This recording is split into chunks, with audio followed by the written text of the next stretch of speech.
Welcome to Talk to Him, a show where we discuss self-help strategy, money, music, fashion, education, relationships, mindset, and how it all links to financial success. Be sure to hit that like button. And while you're at it, share. It costs you nothing to share, folks. I'm your host for this show. My name is James LeVeque. Talk to him. Come vibe with me. Today's conversation is special because we're sitting down with somebody whose journey represents resilience, leadership, and community. From Charlestown basketball to Robert Morris, from professional basketball overseas to now impacting the next generation through mentorship, coaching, and community leadership. Tony Lee has continued to evolve long after the buzzer. We're going to talk basketball, fatherhood, loss, purpose, leadership, and what it really means to be winning on this side of life. Tony, my brother, appreciate you for coming on the show. Thank you for having me, man. Yeah, It's always a blessing, man. Yes, I sir. appreciate it, man. Thank you, Yes, man. sir. Man, you know, Excited, man. everything that's been going on. The studio, we had to maneuver around. So, these things happen, man. Right. So appreciate your patience. Man, so let me go back a little bit, right? My earliest years, I was a senior and you was a freshman at C-Town, Yep. right? And I remember, I think you had just came over on varsity, right? Mm-hmm. I think you might have been playing both, or you was I was on playing both. Yep, you was playing both, right? So now, this was like after practice, might have been like on a Sunday, and then we all was together, everybody taking a trade, and T. Lee and Tony Perry, right? We all got on the train, and these dudes go on and trying to, you know how the train has blocks, right? These dudes go in trying to get to the other block of the train while the train is moving. I was like, yo, these dudes is wilding right now. Yeah, we was young and wild, for These sure. dudes was Definitely, wilding, for sure, man. So, Definitely. let me ask you this, T. What was Charlestown basketball culture like growing up? It was special. It was special, for sure. It definitely had like a family vibe, a big brother vibe. It was special, and it was something I could never, ever forget. And it taught me so much about life, about basketball. Just matured me into the person I am today, and it was special times for sure in my life. I love it, man. At what point did you realize basketball could really change your life? Probably like when I got to my senior year, right? When I got to my senior year, I started to see how it could change my life, just as far as getting that exposure and college really being interested in you, and then once I left left Charlestown and went to college to Robert Morris, you definitely start to see the change and see how people treat you, and then you hear the stories of how people was at this situation, then they played and been at a whole different situation. So you definitely can see. I feel like my senior year start to hit me. Yeah, man, I love that. You know what's so crazy too? When I see you play, you're not the biggest player on the court, you know. But, you weren't the biggest physically. How much did that have, put a chip on your shoulder, kind of? I think the chip on my shoulder just came from my environment, right? Just growing up in Mission Hill, being around all ball players, because everyone in Mission Hill had played basketball, everyone was talented. And then just having to be able to compete with everyone else, because everyone else was so good and talented around me. So it's either put the work in and compete, or you don't get on the court. And you don't get picked on the team. So that was definitely part of my DNA and brought so much toughness into me. And I would also say my family. Having a mother who did anything she could to make sure ends met. Having a grandmother who was just so strong and resilient and just did anything in her power to make sure that I was happy. Just seeing that every day and having to compete in that environment, you got no choice but to have the heart of a lion. It's real talk, man. That's real talk. How'd you get to Charlestown anyway? That's a funny story. I went to the Dearborn, me and Corey Boston. And Corey Boston was a year ahead of me. And his mom actually worked at the school as one of the teachers at the Dearborn. And we both played on the middle school basketball team. And when Corey left to go to Charlestown, he had a lot of success his freshman year. and I kind of followed those footsteps, and with the guidance of his mother being one of the teachers there, Jackie Boston, who was amazing, teacher at that time.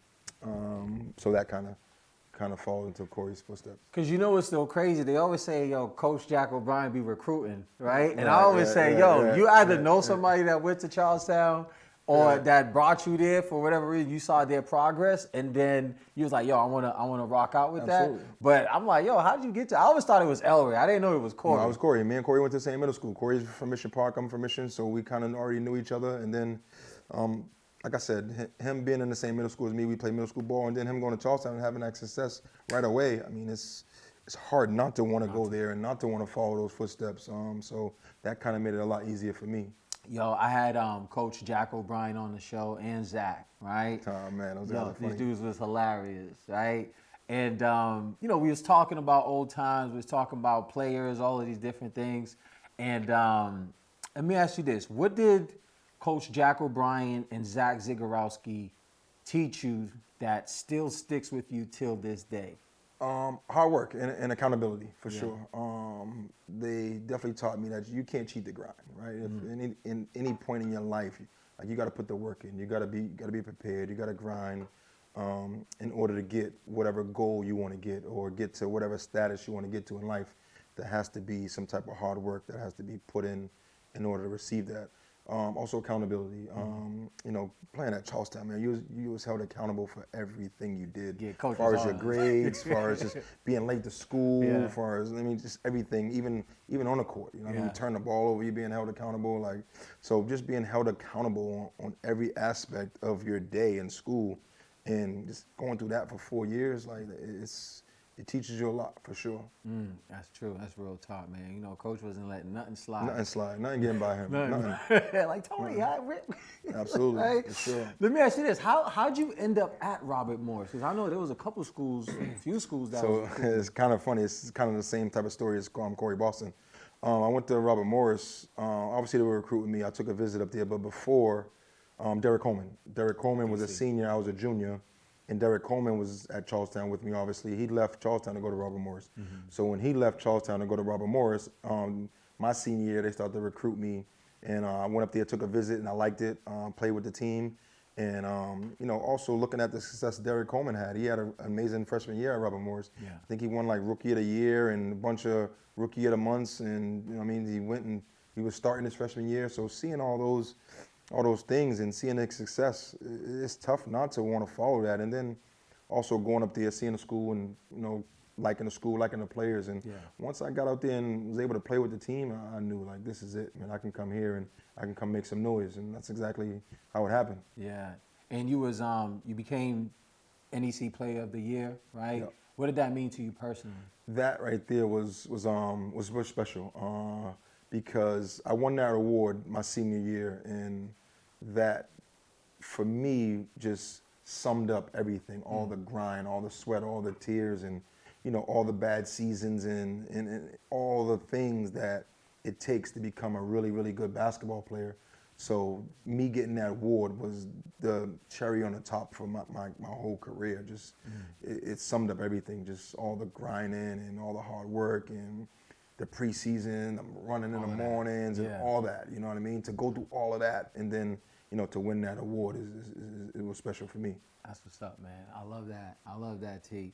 Like, what's something that, people don't understand about being a college athlete, especially at the Division I level? The hardest thing, in my opinion, of being a college athlete is being able to go 100 every possession, right? Being able to play your hardest every single possession. Because in college, you can't take no possessions off. Like, practice every day, even when you're hurting, when you're tired, when your back hurting, all these things. Like, you have to be at 100 and play at that level, a high level, every single day in order to be good. And the day you slip, or the week you slip, the month you slip, someone's coming right behind you to take your spot or whatever the case may be. So that is, for me, the hardest thing of being a Division I athlete, and it's just playing at that level, a high level, consistently. Yeah. as you're talking, right, I'm thinking about, okay, because it was kind of like that at C-Town too. You know what I mean? We had a lot of ballers, you know what I mean? Dudes was really hungry, which kept practice like, you know, competitive, all of these things. What was the difference between going from C-Town to Robert Morris? Well, C-Town prepared me for Robert Morris, for sure. C-Town, we kind of had the same type of setup where every day you had to bring it, right? And the days you didn't bring it, you know, Jack and Zach and also Cassidy, Steve Cassidy, who was assistant coach, was on your back. And but the college level is different because the players are bigger, the players are stronger, and the players are better. Yeah. So in high school, you can slip a little bit. Like I can go a week without going 100 and go 90 or go 80. You know what I mean? I can still get through that week or even get through that month. But in college, there's no slipping. Like you can't. Like there's someone coming right behind you. Like that person is waiting for you to slip and waiting for you to, you know what I mean, an injury to happen or something, you know what I mean, to not be on point. And they're coming to get that spot for sure, 100%. I love that. And that just kept you on point. Got to. What was it like going overseas after college? That was different only because just coming from Mission Hill and really never being able to leave Mission Hill and to leave there and to go to college, which was a little different, but you leave in that environment to go to a whole different country where you don't know anyone, you're on your own, and you know, your language is their second or third language. It's a total different culture, a total different environment.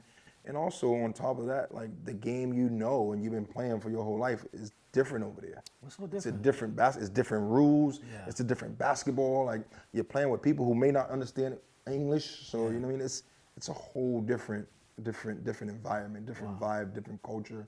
And it's a huge adjustment. I mean, just imagine playing on the court with, and I mean, your teammates don't really speak English. Like, how do you communicate and how do you know what I mean, get things done? So just that's one small aspect of how it is to play overseas. So what country was you at? I was played in Poland, I played in Austria, and then I bounced around in a couple other countries. But it's for the most part, it's all the same. And you know, some countries are better than others. Some countries have, you know, more Americans on the team, and you know, some countries have, you know, a lot of the players are speaking English and fluent English, and you know, it makes it a little bit easier. But for sure, the culture and the adjustment is totally different than here, what we're used to in the United States and what I was used to at Charlestown and at Robert Morris. Wow. Let me ask you this, right? All right, so now played at the high school level, Division I, overseas, boom, boom, boom. What about the compensation, right? The money, like, is it like worth it? You know what I mean? Or because you leaving, you know, the States and you going way overseas. Of course, we love the game of basketball, right? That takes us there, provide opportunities in which it did for you. But was it like worth it? For sure, absolutely. Just to go through that experience is worth it, man. Just like, you know, go to all these different countries and you meet all these different people and you start to see how they live and see their environments, and that in itself is worth it. And then you add on the compensation, and that is brought on. I mean, it's just a matter of you and how talented you are and how much work you put in. You know what I mean? So everyone's getting different pay. No one's getting the same pay. Yeah. So it's, you know what I mean? It's definitely 100% worth it, and it's huge and it's amazing. It's a blessing, to be honest with you.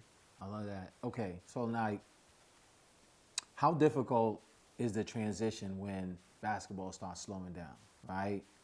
Like, how difficult is the transition when, you know, you're like, damn, you know what?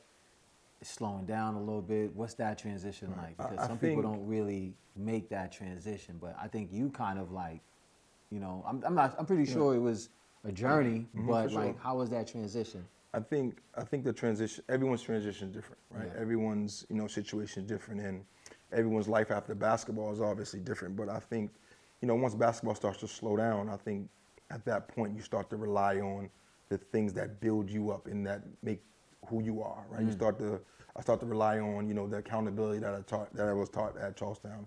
I start to rely on, you know, the respect that I was taught at home. I start to rely on, you know, all these different things of who made me and who made, you know, what the makeup of who I am. You start to rely on those things, and then you start to rely on your education, right? I mean, that's key, right? So once basketball definitely started to slow down, all those things just came into play, and And once you put them all together, I was able to, kind of, land on my feet, and life, became a little easier than it would for someone else who may not have a college degree. I was able to graduate from Robert Morris, and who may not have those same morals and principles that Jack O'Brien and that my family and growing up in Mission, instilled into me. That if they don't have, that makeup, it definitely 100% can be tricky and can get tough, for sure. So the reason why I asked that is because a lot of athletes struggle with identity after sports, because you've been pretty much playing this sport like your whole life, and then all of a sudden, boom, it stops, right? Did you go through that? I didn't go through that only because, kind of like I said, man, I had a lot of DNA that was in me that prepared me for life after basketball. Like, like I said, when I was in college, I wasn't just playing basketball, I was also a student, what I mean? And I even tell my son and all the people I coach, and when I was in college, my favorite place to be was the library. Like, that's where I was able to get all my work done, that's where I was able to get all my studying done, and me spending all that time in the library is what got me my degree, and also what kind of prepared me for life after basketball. And I had to, fall back on those things, and I'm happy that, the library became my favorite place to be in college. Damn, that's what's up, bro. Because a lot of players they just, it's basketball. They probably chilling, maneuvering around. For sure, absolutely.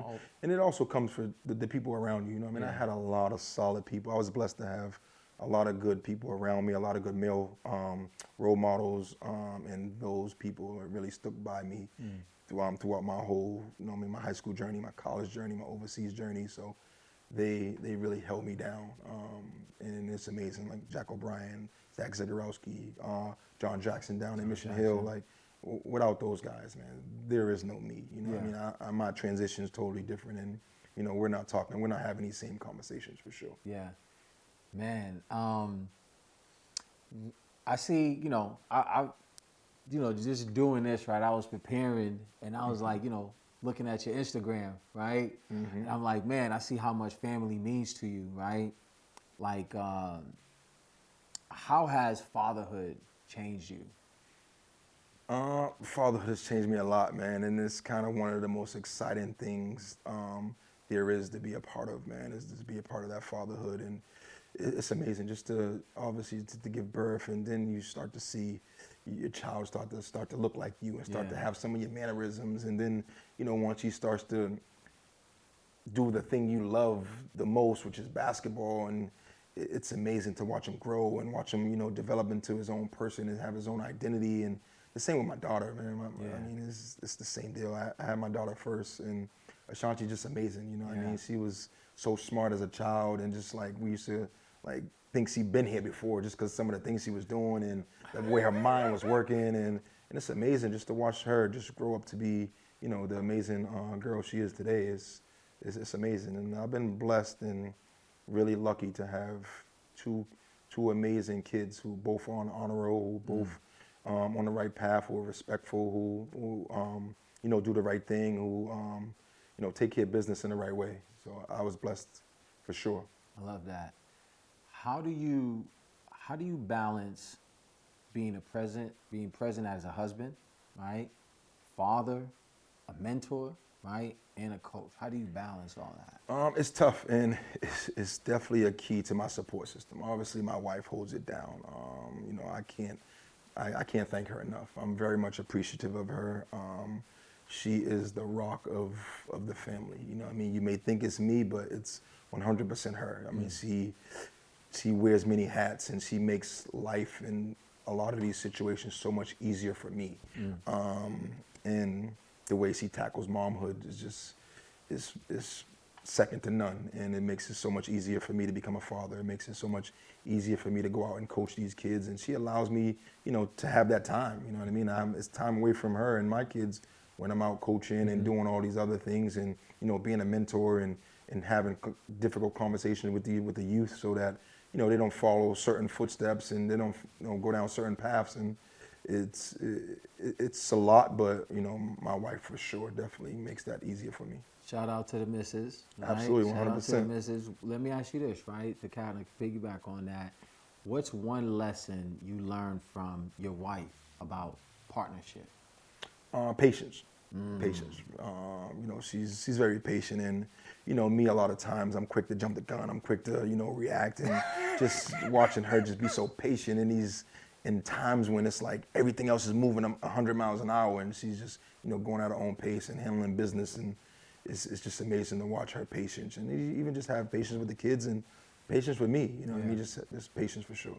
How did you know that, yo, this is gonna be the one right here? That's a tough question, and you know, people ask that question all the time. You just know, like, it's not no one thing she did, it's not no one thing she didn't do. You just know, and you just know in your heart. You know what I mean? When you have that person, and you can't really explain it other than just, you know, you just know. And when you get to a point where you can't be without them. You know what I mean? When soon as they leave, you miss them, and you know what I mean. As soon as you hang up, you want to call them back. Like when it gets to that point, you kind of know that you have something special in that person, and that's what it was for me. So scrolling on your page, right? Because you know I have made sure I be prepared, bro. I'm about to, so doing your homework, man. Yeah, bro. Like you know what I'm saying? You know, I saw a post about your mom. Yep. You know what I mean? Absolutely. And you know, my mom transitioned when I was a little boy. You know, and I know how hard that is, right? How did losing your mom impact your outlook on life? Losing my mom was definitely like probably the hardest thing for me, only because I'm my mom's only child, so losing her was a burden just dumped on me that was unexpected. And even though I was an adult, I wasn't prepared. I didn't know how it would affect me, and I didn't know what to do or how to react. So it was really, really hard, but I just leaned on my support system, and my support system held me down. My wife held me down, and you know, without my support system, I don't know what I'll be. I'll probably be be cracked into pieces. You know what I mean? Without that support system, so definitely having that support system it means a lot in difficult times like that. What about your dad? Like, is My dad's still alive. My dad's active. He's I communicate with him consistently. You know, he call checks on me. I call check on him. But he's still alive and he's still active in my life for sure. That's what's up.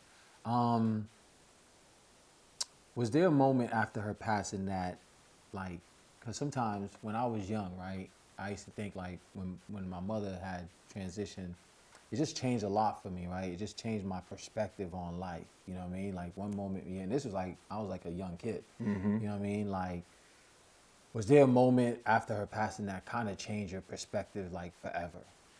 The moment that changed my perspective on life was when she transitioned, and then everything was dumped on me. Yeah. Now everyone's looking for you for the answer, right? As far as even like burying and having a funeral and having a service for her. My mom didn't have life insurance, so that bill, that burden is all stuck on me, and I don't have any siblings.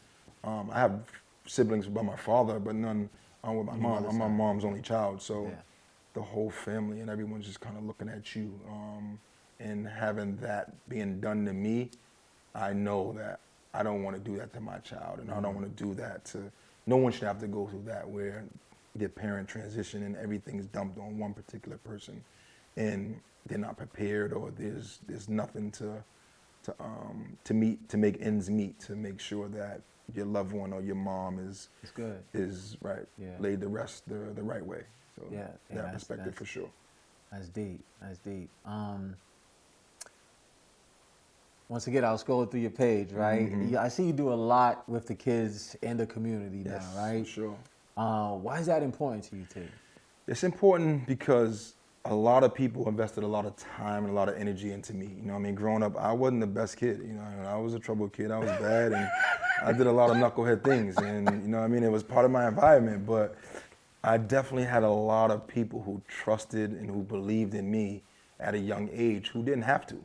You know what I mean? There was no reward, or there wasn't nothing charming to making sure that I was doing the right thing, or to pour and invest so much time and energy into me. You know what I mean? They did it because they love me, and I feel obligated give back and invest my time and invest my energy and my knowledge because someone did it for me. Yeah. And if they didn't do it for me, they meaning John Jackson, you know, I mean, Chuck Davis down in Mission, Jack O'Brien, Zach, and all these people didn't do it for me, there would be no me. Yeah. So I'm almost obligated to give it back to those guys, or to give it back to the youth and to the kids, and coach them and you know, talk to them and have these like real live conversations with them for sure, 100%. One of the things that you always say on your tagline is better parents, better kids, right? Right. Mm-hmm. Like, what do you mean by that? Obviously, the better the better the parent, the better the child would be, Yeah. right? So if the parent is mature and the parent, you know, is educated and the parent is caring and loving and nurturing, you know what I mean, that trickles down to the child, you know what I mean? Just as well as on the other side, right? If the parent is uneducated and the parent isn't investing that time and that energy and that love and that nurturing into the child, you know, the child's gonna go find that somewhere. And when we grow up in the city, when you leave to go try to find that nurturing and find that care and that love, you go find it in all the wrong places, you know what I mean? So if you have a parent who really cares and, you know, who's making sure you go to school, who's picking you up and making sure your lunch is packed and checking in with your teachers and checking in on your grades and helping you with homework, you have a better child, you know what I mean? So the better the parent, the better the child would be, you know what I mean? So, and that's exactly like what that is when I say that. I love that. And the reason why I ask you this, right, is because, you know, in your opinion, what do young boys in Boston, right? And I say young boys because I feel like the way the males go, right, Yep. everybody else kind of like follows, Sure. right? What do the young boys in Boston, in your opinion, what do you think they need right now? Leadership. They need mentorship, leadership. They need to see, you know, people that look like them in positions that they want to be in. You know what I mean? They want to see people that look like them doing the right thing. They want to see people that look like them that are doing positivity in the community. So many times in so many different places that they don't see that. So when they don't see, you know, guys like yourself or, you know what I mean, guys like me, they gravitate towards, you know, the guy pulling up in the Benz with the chain, you know what I mean, who's doing all the wrong things, you know what I mean? And that becomes cool, whereas they don't see us, whereas, you know what I mean, if they see more of us, then the things we're doing become cool, you know what I mean, getting up, going to work, you know what I mean, and, you know what I mean, doing all these things, going grocery shopping and, you know, driving your kids to school. If they see that more, then those things become, you know, the goals versus being a good husband to your wife. Absolutely, all right, of that. for sure. The affection with your wife, the affection with your kids, and Yeah. all that, 100% for sure. And one of the things with me is I make sure my kids see me go to work every day. You know what I mean? Like my son lives with me, and there's not a day that don't go by that he doesn't see me put my uniform on and leave and go to work. He needs to see me every day go to work, and I think that message right there in itself is gonna mean so much to him. Like he's never gonna be able to say, I didn't see my dad go to work. My dad went to work every day, and my dad worked hard, and my dad did doubles to make sure that, you know, ends met, and I was happy, and I needed everything that I wanted. Yeah. And that's exactly what it's about. Like little small things like I that. love that. Yeah. I mean, we was talking about this earlier. Like, I mean, you're an officer, right? I'm a captain for Suffolk County Sheriff's Department. Okay. Like how is that working in that environment? It's tough, and I always say the hardest part of the job is just seeing people you know. Yeah. You know, that in itself could be tricky, and I say all the time to, you know, the kids I coach, and when I go speak at all these different venues, I say, you know, everyone's one bad decision away from jail. You know what I mean? Like me and you go out, we having a good time, we drink, you go home, boom, crash, you hit somebody, you kill someone, or, you know what I mean, you even get pulled over. Everyone's one bad decision away from jail. You know what I mean? It's that simple. You know what I mean? Like, man, you sit on this couch tomorrow, you could be in there, or tomorrow, you know what I mean? Things just happen that quick, and I think that's the hardest part of the job, of just seeing people you know, and seeing your family, and seeing your friends, and all those things. What's like your outlet when you know what I mean, like to get away, because that's a pretty stressful job. Right? Oh, absolutely, definitely stressful. And my outlet is doing this, right? Having these conversations. You know what I mean? Putting the message out there, and, you know, coaching and giving back, and, you know, spending time with my wife, spending time with my kids, and all those things are my outlet, and those are the things I enjoy. You know what I mean? And without those, it's for sure, it makes the job even harder and even more stressful if you don't have, you know, a family to go to, or if you don't have, you know what I mean, an outlet or something like that. Have you ever seen like somebody crash out?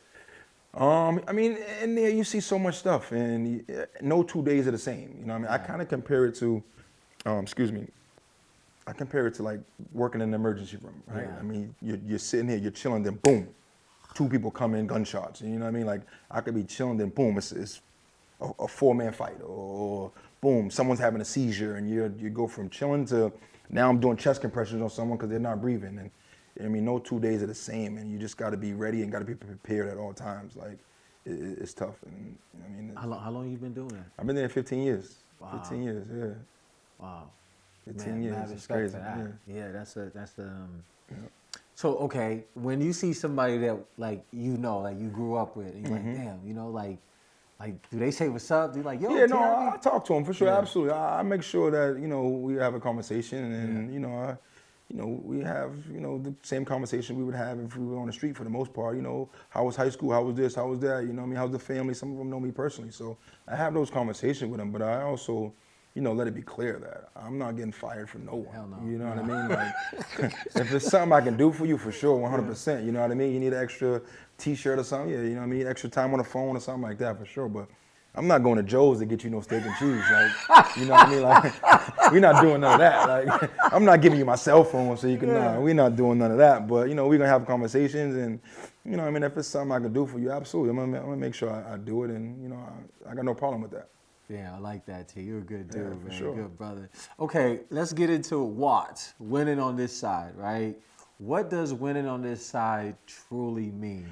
Winning on this side is a brand I started in like 2013, and all it is just everyone's winning in their own way. Some people winning spiritually, some people winning financially, some people winning in their health, some people winning in their marriage. Like everyone's winning in their own capacity, and it's more so just counting your blessings and not the next person's. You know what I mean? Being grateful for what you have and not for what you don't. And that's exactly what winning on this side is. Every individual is winning in their own way. You know what I mean? And you be grateful and be blessed that for what you have, and don't count someone else's blessings, because everyone's story and everyone's situation is different, and everyone's winning on their own side. I love that, for T. sure. I love that. I love that.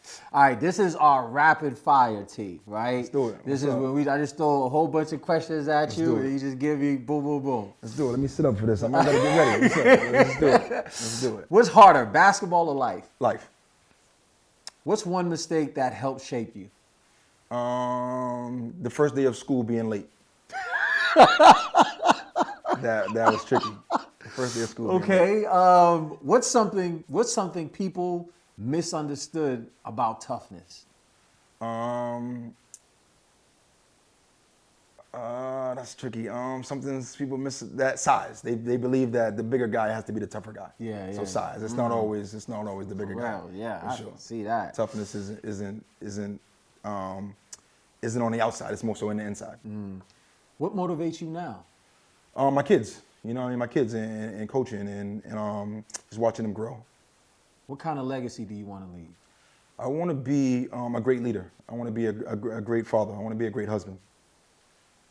Best player you ever played against? Oh, man, Jim.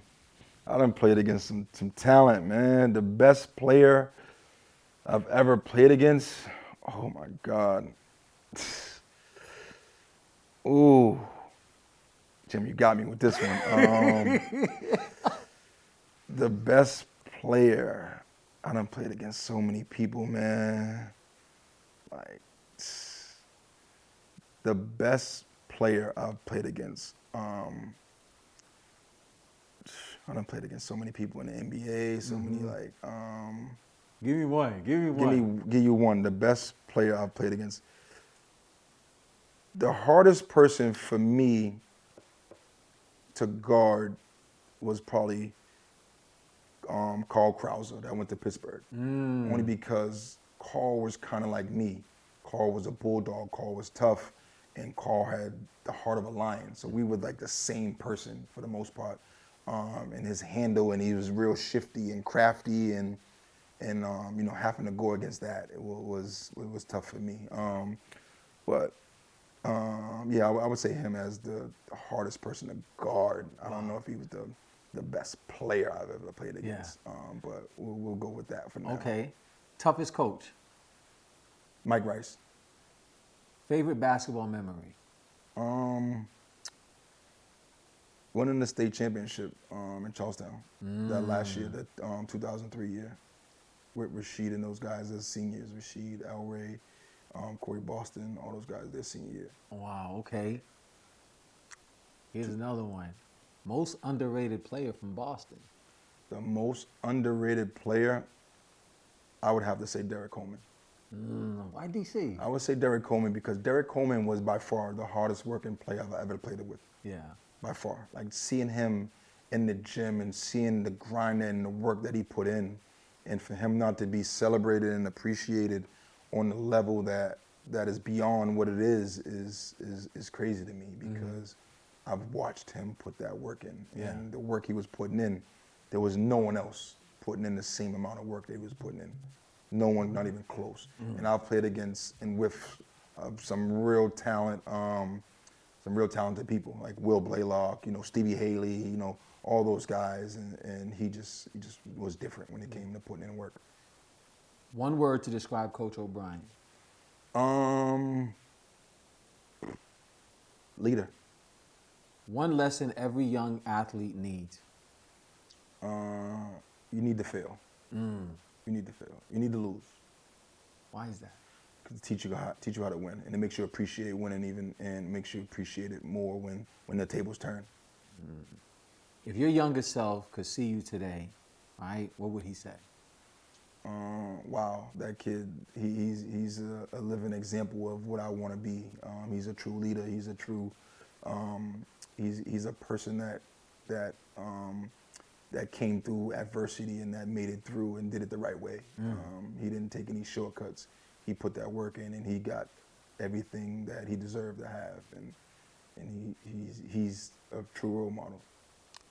My ending question, T. When people hear the name Tony Lee 20 years from now, what do you hope they remember? Just for sure how great of a father I was, how great of a husband I was, and how much of a hard worker I was, because I was one of those guys who had to put the work in to get any and everything that I have and that I got, even off the court. In order to get my degree, I had to live in that library. You know what I mean? I had to do those things. And even on the court, I had to put the work in because I wasn't the tallest. I didn't jump the highest, so I had to grind for everything that I have and everything that I wanted. There was a lot of work put into it, for sure. Man, this was good, man. This was really good. You dropped a lot of nuggets on us today, T. Any final words, bro? Just give back. There's a lot of black and brown kids out there who need solid mentorship, solid leadership, and they need to see a lot of people that look like them that are successful, that are true leaders, that are true husbands, that are true fathers, and that got a good head on their shoulders, and that are doing things and taking life by the horns and living it the right way and doing it the right thing. I think a lot of the issues in the city with these black and brown boys is just not having that father figure, and I think they need that, and for sure, if that's what it is, just being able to give back. Thank you, brother. Jim, thank you, man. I appreciate you, man, for sure. This was amazing, man. Thank you. No, thank you, man. Today's conversation was about leadership, family, resilience, loss, purpose, and what it truly means to be winning in life beyond basketball. It's your main man, Jay. Live, love, light. I'll holler. Peace.